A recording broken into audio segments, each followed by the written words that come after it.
한 주간의 핵심 이슈를 콕콕 짚어드리는 이슈 캘린더 시간입니다. 네, 최영일 시사평론가, 하재근 문화평론가, 박상일 상담 전문가 나오셨습니다. 안녕하세요. 안녕하세요. 안녕하세요. 자, 먼저 첫 번째 일정부터 살펴보도록 하겠습니다. 네.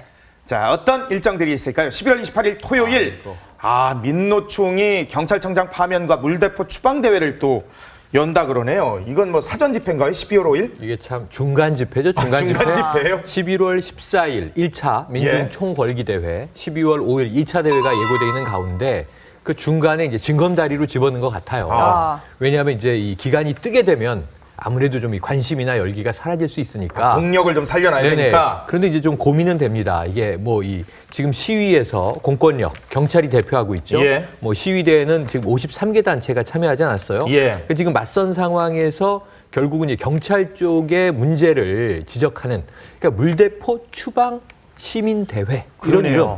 제목이 뭐 얼핏 보면 축제로 착각할 수 있어요. 그러네요. 뭐 물풍선 던지기 대회 뭐 이런 게 아닙니다. 날씨도 네. 춥고. 근데 문제는 이제 이 의도가 무엇인가 우리가 진단을 해보자면 네. 결국은 공권력이 과잉 진압을 했다. 거기에 대한 성토. 그리고 이제 경찰청장 파면까지 들어있어요. 이게 지금 이 국민들의 일반적인 여론과는 조금 이제 거리 차이, 온도 차이가 있다고 봅니다. 그래서 우선은 오늘 아침 보도를 보니까 전농이 주체가 돼서 1만 명 대회 정도로 신고를 한 것 같아요.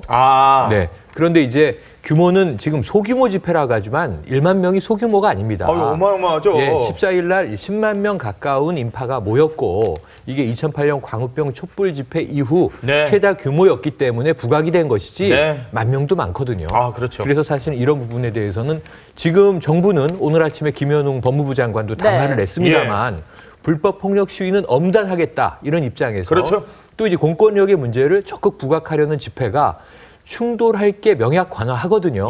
왜냐하면 이게 지금 합법 평화적 집회로 모여질 가능성이 낮아 보이지 않습니까? 그렇다면 저는 이 시점에서 이 한상균 위원장이 말이죠. 용단을 내려서 자수를 하고 12월 5일 집회는 정말 평화적이고 합법적인 집회가 될 것이다. 따라서 지금 수배 상황에 있는 내가 자수를 하고 법정에 출두하겠다. 체포를 당해야죠. 그리고 합법적인 지도부가 주도하도록 맡겨야죠. 지금 나오는 게 한상균 위원장이 자기 자진 출두하겠다는데 무슨 이렇게 또 경찰청장이 나와가지고 망발을 하고 있냐. 이런 지금 또 성명을 사실 지금 조금 전에 발표를 했어요. 자진 출두하겠다고 했습니까? 네, 그렇게 말을 했는데 대신 조건이 있습니다. 조건이 중재를 받아들이면 라는 받아들일 수 없는 조건을 내세웠어요. 그러니까 오늘 그 전시 때 나온 보도가 보면 거기 그 민노총 측에서 정부가 노동법 개혁 시도를 그만둔다면 자진 출두하겠다라고 이제 보도가 나왔는데 이 조건은 이루어질 수 없는 조건이기 때문에 보통 이제 오늘 아침까지 사람들이 예측을 한 것은 이렇게까지 국민 여론이 좋지 않은데 그리고 조계정 측에서도 거의 뭐 노골적으로 지금 불편한 내색을 하고 있는 상황에서 그쪽에서도 판단력이 있다면 결국은 옵션 좀 상식적으로 받아들일 수 있는 옵션을 걸고 자진 출두를 이야기하지 않겠느냐. 그 옵션이라는 것은 결국에는 12월 5일 날 평화 집회 하겠습니다. 이것만 좀 열릴 수 있게 보장해 주세요. 이것만 하고 나서 우리의 목소리를 전달하고 나서 자진 출두하겠습니다. 이런 정도의 상식적인 이야기가 나올 수도 있겠다라고 오늘 아침에는 뭐 일부에서는 기대를 했는데 기대에 어긋나게 갑자기 노동법 개혁 시도를 멈춘다면 내가 자진 출두할 수도 있겠다. 이건 자진 출두 안 하겠다는 얘기는 똑같은 건데 너무 지금 허황된 좀 충족되기 어려운 그런 조건을 내걸고 좀 국민들 입장에서는 이러한 자진 출두의 의사 자체를 진지하게 받아들이기가 조금 어려운 상황인가. 그리고 5일 뭐 평화 집회 한 대 놓고서 사실상 평화 집회는 그때만 딱 하고 다음에 또 다시 또 폭력 시위를 할지는 사실 장담할 수 없잖아요. 언제는 우리는 그럼 몇 월 며칠 날 폭력 집회를 거하게 하겠습니다라고 말하고 폭력 집회 하는 적은 없고요. 그러니까 폭력 집회의 핵심이 뭐냐면 사람들이 많이 모이면 이게 관성적으로 항상 나타난 현상인데 일단 시청 앞에 모입니다. 모여서 몇 명 안 모이면 어쩔 수 없는데 많이 모이면 그다음에 반드시 나타난 현상이 청와대로 가자 이렇게 되는 겁니다. 그러니까 항상 그래요. 그러면 이제 청와대 쪽으로 가다가 경찰은 막고 그럼 이제 그 과정에 충돌이 일어나는데 왜 폭력 진압하느냐 이러면서 갑자기 어디선가 막대기가 등장하고 옆에 있는 보도블럭이랑 화단 돌 이렇게 막 깨트려지기 시작하고 이러면서 폭력 집회가 됐던 건데 결국에는 이번에도 굉장히 많은 숫자의 사람들이 모이면 경찰은 또 청와대 방면을 어쨌든 지켜야 되니까 그럼 또 차벽을 안 치면 더 위험해집니다. 사람하고 사람이 부닥치게 되면 그때는 부상자가 속출할 수 있습니다. 네. 그럼 경찰은 어쩔 수 없이 또 차벽 칠 거고 그럼 또 왜 우리가 평화적인 집회하겠다는데 너희들은 차벽 치느냐 이러면서 또 흔들기 나서고 또 이러면 그때부터 그러니까 이제 우리나라 집회 문화 자체가 사실은 폭력 집회로 시내에서 모인 이상에는 갈 가능성이 높아지니까 경찰 입장에서는 또 좀 경계적으로 공세적으로 나서게 되고 이러한 측면이 있는 겁니다. 이게 지금 문제가 되고 있는 게 복면이에요. 평화적 시위를 하다가도 이상한 복면만 쓰고 나오는 사람만 있으면 과격해지고 막 쇠파이프 들고 뭐 이걸 차 흔들고 이러거든요. 그러니까 이제 복면이라는 게 사람이 살다 보면 이제 페르조나라고 하는 사회적 가면을 쓰는데 그 페르조나가 너무 두꺼우면 사실 사람들이 이제 정신적으로 병이 든다는 거잖아요. 항상 나의 참 자아와 보여줘야 되는 자아의 괴리가 있어서 근데 그 페르조나가 꼭 필요하기도 해요. 왜냐하면은 뭔가 사람들한테 내가 내 자신은 어떤 사람이고 보여주기 위한 게 있어야 또 그 뭐 예의라던가 법이라던가 이런 걸 지키잖아요. 근데 이제 공면을 써버리면 그 가면도 그 페르조나도 내가 사회적인 어떤 그런 얼굴이 없어지는 거기 때문에 내 안에 있는 이제 본능이 남는 거예요. 그래서 내가 50% 정도만 내 목소리를 내야지 그랬는데도 불구하고 복면을 쓰면 내가 누군지 모르니까 내 안에 끓고 있는 그런 공격적인 본능이 100%가 나올 수도 있거든요. 그렇기 때문에 복면을 쓴다는 거는 내가 누군지를 가린다는 거기 때문에 내 본능적인 행동을 너무 할 수 있다는 점에서 상당히 좀 위험하다고 볼 수 있어요. 아니 오늘 법무부 장관은 이 원칙적으로 익명성에 기대 이제 복면 시위꾼들에 대해서 반드시 원칙적으로 실형을 선고하겠다고는 했는데 야당에서는 이 복면 시위법에 대해서 일단은 반대하는 목소리입니다. 문재인 대표 말을 일단은 먼저 들어보시죠. 지금 테러를 당하고 있는 것은 국민입니다. 국민을 좌 편향으로 몰고 비정상으로 몰고 전쟁 대상으로 몰고 폭도로 모는 것이야말로 국민에 대한 테러입니다. 정부는 복면금지법을 추진하기 앞서 국민이 복면을 쓰고 거리로 나설 이유가 없도록 민생을 돌보기 바랍니다. 아니 당당하다면 그리고 내가 내세우는 명분이 확실하다면 국민들한테 그걸 알려야 된다면 얼굴을 까고 정확하게 얘기를 해야죠. 그렇죠. 그래야죠. 그래서 문재인 대표 지금 말씀이 저는 뭐 맥락은 이해가 돼요. 뭐냐면 이제 야당 입장에서 보면 지금 공안정국으로 가는 거 아니냐 뭐 이런 우려를 표할 수 있어요. 근데 예를 들면 이게 테러라고 지금 문재인 대표가 한 말은 상징적이고 은유적이고 비유적인 말입니다. 왜냐하면 뭐 현재 정권이 국민들에게 테러를 가하고 있다. 물리적 테러가 아니라 지금 이제 이 전국 분위기를 이야기하는 건데 이것의 본질의 문제는 뭐가 있냐면 정치 부재 현상 때문에 이런 거예요. 시위도 많아지고 길에서 경찰이 부딪혀야 되고 경찰도 무슨 뭐 억하심정이 있습니까? 직무 수행을 하는 거잖아요. 그러다 얻어맞고 다치고. 그러니까 이런 문제에서 지금 문재인 대표가 하셔야 될 말씀은 뭐냐면 경찰의 과잉 진압이 있었다. 농민 한 분이 다쳤다. 그러면 경찰이나 정부도 이걸 좀 사과해라. 대신 시위대도 문제가 있었다. 그렇다면 지금 이 도법 스님 화쟁이가 말이죠. 원래 이제 12월 5일 집회 때 스님들이 인간 방패를 치자. 그랬다가 지금 부결된 걸로 알고 있어요. 내부에서 이제 반대가 나왔습니다. 이거 정치인들이 해야 된다고 봐요, 저는. 시위 현장에 가서 경찰과 시위대 사이를 막아서서 자, 오늘은 절대 평화적 집회인데 우리 정치인들이 지키겠다. 경찰은 물대포 좀 자제해달라. 시위대는 쇠파이프 절대 안 됩니다. 복면 벗고 당당하게 합법적 평화적으로 입장을 밝히십시오. 하고 그런 모습을 보여주면서 그 상황을 봤는데도 경찰이 진압이 좀 심했네. 시위대도 뭐 폭력이 있었네. 이거를 눈으로 보고 따지면 모르지만 나오지도 않는 상태에서 성명으로만 정부가 국민을 테러하고 있다. 이게 무슨 전국에 도움이 돼요. 정치적인 역할을 못하고 있다는 걸 시인하는 얘기밖에 안 되는 거잖아요. 그래서 현장은 현장에 가서 몸으로 대응을 해보시고 그렇지 않은 사항들은 정부에 대해서는 야당, 정당의 입장에서 정책적으로 푸시고 지금 국회 본회의도 안 열리고 있지 않습니까? 이런 거 좀 조정해 주시길 바랍니다. 아니 요 점은 하나 또 지목을 해줘야 되는 게 오늘도 민주노총 경기지부에 대해서 폭력 시위 입증할 이 증거 찾겠다 압수수색 들어갔는데 지금 민주노총에서는 어떻게 나오고 있냐면요. 지난번에 압수수색 당한 해머랑 손도끼 그거 압수 취소해달라 그러면서 지금 준 항고장을 오히려 지금 제출한 상태예요. 이거 어떻게 봐야 됩니까? 해머, 밧줄, 도끼, 경찰 무전기 뭐 이런 것들이 나왔는데 그러니까 경찰 쪽에서는 이런 것들이 폭력 시위에 사용된 용품들이다. 이게 폭력 시위의 증거다. 이렇게 주장을 하니까 민주노총 측에서는 그렇지 않다. 폭력 시위에 사용한 것들이 아니다라고 역으로 주장을 해야 되잖아요. 근데 말로만 한다든지 가만히 있으면 결국 경찰의 그 주장을 인정하는 꼴이 돼버리니까 예. 역으로 더 강하게 우리 그거 아무 당당한 그러니까 아무 이거 진짜 캠핑용 맞다 잘못된 이런 것들이 건가요? 아닌데 예. 그러니까 뭐 밧줄 같은 경우에 우리 체육대회 때 줄다리기 했던 건데 뭐 도끼 같은 경우에는 얼음 깨뜨리기 퍼포먼스 했던 건데 뭐 이런 식으로 아니면 주말 농장 캠핑용인데 이런 식으로 우리의 문화 취미 생활 용품인데 왜 경찰이 그거를 시용품이라고 하느냐 네. 이런 주장을 역으로 더 강력하게 하기 위해서 아주 당당하게 돌려달라 이런 식으로 좀 문제 제기를 하고 있는 것으로 보입니다. 그렇군요. 뭐 한상균이라는 사람이 결국 범법자입니다. 범법자고 지금 구속영장이 발부가 된 상황인데 법을 안 지키고 있는 사람인데 범법자하고 협상을 할 수는 없죠. 그렇죠. IS 테러 집단하고 우리가 협상하는 거 봤습니까? 범법자들하고 협상을 할 수 없는 조건을 지금 계속 내세우고 있다는 점 명확히 해야 될 것 같습니다. 자, 다음 일정 좀 확인해 보도록 하겠습니다. 네.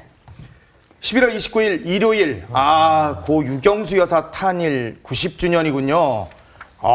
벌써 90주년이나 됐나요? 90주년 하니까 이게 길어 보입니다만 1925년생이시란 말이에요. 근데 1974년에 이미 돌아가셨죠. 살아 계셨으면 지금 90세를 맞이하면서 가족 잔치를 하실 수 있지만 74년에 굉장히 비운의 이 흉탄에 그렇죠. 숨을 거두시지 않았습니까? 네. 그러니까 지금 이제 탄일 90주년이 더 안타까운데 그렇죠. 정말 지금까지 쭉 보면 이제 어제 저희가 뭐 김영삼 대통령 보내드리는 이 국가장이 끝났습니다만 영부인에 관한 한 거의 모델처럼 되신 분이에요. 그렇죠. 그렇죠. 전무후무하게 이와 같은 영부인은 없었다. 심지어는 지금 뭐 민주화 시대가 시작되고 나서도 국모라는 또 이제 별칭을 쓸 정도니까요. 근데 그때 보면 그야말로 어린이들을 사랑하셨고 제가 아이 때 제가 유경재단에서 하는 어린이 회관을 갔었는데 그게 남산에 있었어요. 그랬어요? 네. 저는 건대 입고 있는데. 건대 입고 지금 화양동으로 이사 간 것은 한참 이후의 이야기고 처음에 어린이회관은 지금 그 자리에 하얀 돔이 있는 건물이 아마 서울시 이제 과학교육관이 돼 있나 그래요. 거기가 원래 원조 어린이회관이었습니다. 거기에 가면 정말 이 SF 같은 느낌을 받을 수 있는 당시에는 국민학교라고 불렀으니까 아이들의 소풍 가는 곳이었고 뿐만 아니라 또 어르신, 노인들에게 정말 돌봄을 가장 잘 실천한 영분이셨고 그다음에 이제 사회적으로 소외된 사람들. 그래서 그런 면에서는 지금 현재도 이제 청와대에 보면 제2 집무실이 있잖아요. 그 경우가 영부인이 어찌 보면 사각지대를 돌보는 역할을 하는 것으로 유경수 여사 시절에 만들어진 거란 말이죠. 어찌 보면 이제 이 영부인 비서실로 만들어진 건데 근데 지금 그 이후로는 제 기능을 하고 있나 싶고요.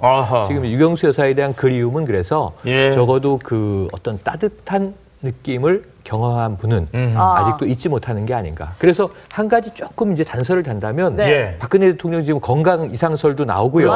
몸이 안 해외 좋으세요. 순방 바쁘죠. 국내에서도 지금 뭐 이제 법치주의 세우고 엄단 이야기 나오고 하는데 조금 유교사 그 모친의 그러한 느낌들이 조금 더 원하는 사람들이 많죠. 살아났으면 좋겠다. 이걸 이제 우리가 마더 리더십 그렇게 부르지 않습니까? 근데 우연하게 진짜 얼마 전에 아버지 박정희 전 대통령 탄생 98주년에도 해외 순방 갔고 또 이번에 어머니 유경수 여사 탄생 90주년에도 또 해외 순방에 가는데 사실 몸이 상당히 안 좋아요. 지금 인후염에다가 또 무슨 위경련에 발목 통증까지 지금 있는 상황이 사실 젊은 사람들도 이렇게 해외 순방을 한 달에 한 번 걸로 가면 몸이 망가지지 않습니까? 지금 그 박근혜 대통령이 너무 지금 건강을 돌보지 않고 근데 해외 순방을 갈 수밖에 없는 것이 우리나라가 또 한국의 국력이라는 것 자체가 국제 무대에서 중요한 행사가 있을 때 빠지기는 또 어렵다는 겁니다. 그러다 보니까 이 얼마 전에 터키에서 G20 여기에 참석을 했었는데 거의 살인적인 일정을 소화하고 바로 이어서 조금 있다 또 유엔 기후변화 협의회 여기 또 이제 참석을 해야 되고 그거 끝난 다음에는 바로 이어서 또 체코를 또 가야 되고 이런 일정을 하다 보니까 박근혜 대통령이 도대체 지금 건강을 어떻게 챙기셔야 되는지 해외 그렇게 돌아다니면서도 잠은 한 3시간 정도밖에 못 자는 일정이고 그리고 유럽에 지금 날씨도 춥다는데 맞아요. 추워요. 우리나라에서도 벌써 지금 컨디션이 좀 안 좋은 상황인데 유럽 가서 그런 일정을 소화할 때는 과연 어떻게 될 것인지 굉장히 또 걱정이 되는데 막상 또 박근혜 대통령이 해외 나가면 굉장히 또 화사하고 또 자신감 넘치는 모습으로 또 그런 모습을 잘 보여주긴 합니다. 그러니까 아마도 이번에도 그런 모습을 보여줄 것 같은데 그러면 그럴수록 안으로는 또 피로가 쌓이지 않을까. 이런 것도 좀 사실 대통령 건강 내용이요. 사실 2급 비밀에 해당하는데도 사실 그렇죠. 청와대에서 이례적으로 공개를 하는 맞아요. 거는 뭔가 오해를 좀 불식시키기 위한 그런 측면도 있는 것 같아요. 그러니까 저는 이제 대통령들은 대부분 다 남자분들이잖아요. 전 세계적으로. 네. 그런 분들은 명부인이 계시잖아요. 예. 계속해서 건강을 살펴주시잖아요. 예. 근데 우리 대통령은 여자분이시고 독신이시다 보니까 그러네. 사실은 본인이 아무리 신경을 쓰려고 해도 여자인 제가 봐도 여자들이 자기 몸은 또 많이 신경 쓰지 않고 가족들을 돌보잖아요. 그러니까 너무 힘드실 것 같고 사실은 몸과 마음이 다 너무 극단의 피로일 수밖에 없는 게 제가 이 많은 이슈 중에 하나만 저한테 하라 그래도 저 정말 능글 먹고 쓰러질 것 같거든요. 그러니까 무슨 뭐 정치 이런 거를 빼고 그냥 인간적으로 봤을 때 굉장히 좀 안타깝고 보니까 무슨 뭐 해외 순방 일정이 7박 10일 뭐 이런 식이에요. 그러면 이틀은 비행기에서 주무신다는 맞아요. 건데 좀 이렇게 좀 강력하게 주장하셔서 잠이라도 제대로 좀 주무실 수 있게 하는 게 우리나라를 위한 것 같은데 주변에서 왜 이런 거를 이렇게 7박 10일 이런 일정 꼭 잡아야 되는지도 좀 의문입니다. 그러니까 이 건강한 지금 이제 앵커님도 해외 순방을 이 대통령 순방 따라다녀 오시고 목이 지금 잠겨가지고 완전히 그냥 몸살 뭐, 느낌이 시청자들이 느끼실 텐데 이 당사자 이 외교의 정점에 있는 대통령은 오죽하겠느냐 이거죠. 그래서 이게 뭐 이제 내조할 지금 뭐 배우자, 반려자가 없다라든가 가족이 없다라든가 이런 문제의 화살이 의전 비서관들, 의전실로 넘어가고 있는 거예요. 예를 들면 제가 보기엔 해외 순방 지금까지 쭉 보면 몇 개는 빼도 됩니다. 굳이. 예를 들면 뭐 이제 브라질을 비롯해서 남미 4개국 순방이라든가 이런 것들을 좀 빼고 예를 들면 중요한 국가, 중국이나 미국의 오바마 혹은 뭐 일본 아베 총리를 상대해야 된다든가 이런 것들은 꼭 챙기되 그 외의 것들은 조금 이 외교부가 있잖아요. 그렇죠. 외교부 장관을 통해서 프로토콜을 조율할 수 있는 게 있다. 그런 면에서는 너무 좀 의전 쪽에서 이게 대통령의 고집인지 의전실의 무리수인지 이것도 이제 국민들은 궁금해할 수 있습니다만 진짜. 청와대 내에서 조절을 해서 대통령의 건강은 국가의 자산입니다. 네. 아니 지금 화면에 나옵니다만 11월 29일 일요일은 또 칼기 폭파 28주기군요. 네. 옛날에 정말 그 칼기가 갑자기 당시에 그러니까 바그다드에서 출발해서 이제 우리나라로 와야 되는 건데 당시 그 중동 지역에서 비행기가 사라진 거죠. 사라졌는데 당시 첩보가 나오는 것이 아마 폭파된 것으로 보인다. 이런 첩보가 나오면서 이제 다행히 용의자를 우리가 이제 체포를 하게 됐는데 현지에서 남자 여자 딱 잡았는데 남자는 그 자리에서 이 독약을 먹고 죽었었죠 당시에. 뭐 입을 깨물었나 보죠. 입에 독약이 있나 보죠. 그랬었죠 당시에. 그랬고 여자는 딱 붙잡아서 이제 살아있는 채로 우리나라로 데려왔는데 그 여자가 바로 옛날에 이제 마유미 김현희 씨. 마유미 진짜 오랜만에 마유미라고 했던 바로 김현희 씨. 김현희 씨가 와서 당시에 이제 우리 국민적으로 아니 어떻게 이 대한민국의 평범한 그런 또 서민들 그 비행기 주로 서민들이 중동 노동자 이런 분들이 타고 있었는데 그런 비행기를 어떻게 터뜨릴 수 있느냐 이건 정말 반인륜적인 만행이다. 국민들이 공분을 일으켰던 하지만 동시에 또 김현희 씨의 또 미모가 또 이상하게 또 젊은 사람들 사이에서 또 화제가 되기도 하고 그런 사건이었습니다. 저는 이게 지금도 음모론이 있는데 말이죠. 맞아요. 뭐 이게 이 조작극이다 뭐 여러 가지 얘기가 나와요. 정권이 바뀔 때마다 해괴한 얘기가 나오는데 원죄가 하나 있어요.